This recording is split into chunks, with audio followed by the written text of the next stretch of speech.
The White House is taking a victory lap with the January jobs report. The newest numbers show more than 517,000 jobs were added last month. And the unemployment rate also dropped to the lowest it's been since 1969, 3.4%. For more on the significance of these numbers, Fox Business contributor and founder of CapitalistPig.com, Jonathan Hoenig, joining me now. So, Jonathan, what does this tell us about the direction that the economy is headed? A lot of people look at these numbers and say that was a wow number for the jobs report, would indicate that the economy can sustain a couple more rate hikes to tamp down inflation.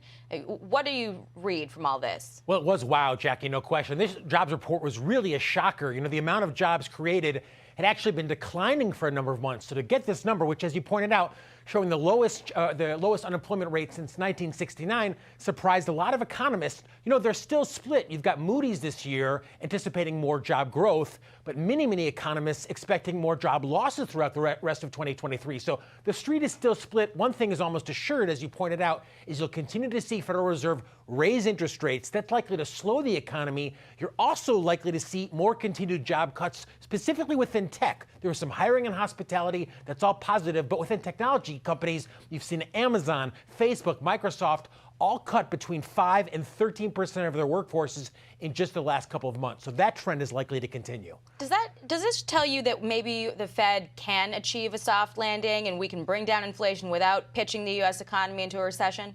Well, ironically, despite the strong job numbers, Jackie, most Americans aren't really feeling it. You've got a majority of Americans who are making $100,000 or more. They're reporting that they're living paycheck to paycheck. And you've got a record high number of Americans now on credit card debt and even borrowing from their 401ks. So, the Fed is trying to master this soft landing, yet you've still got inflation running at better than 6%. Most people's incomes not keeping up with that inflation. And writ large, so many indicators that the economy is necessitating to slow in 2023. And people are really feeling it at places like the grocery store. I want to pop up just, the surge in egg prices over the last couple of months. It is just ridiculous. We're heading upward toward $4.50 a dozen. And, at a grocery store, we've got another picture of an advertisement for a low price with $8.77 for a dozen eggs. That is just wild. Are we going to see improvement there anytime soon? And eggs are not even it. Orange juice futures, Jackie, this week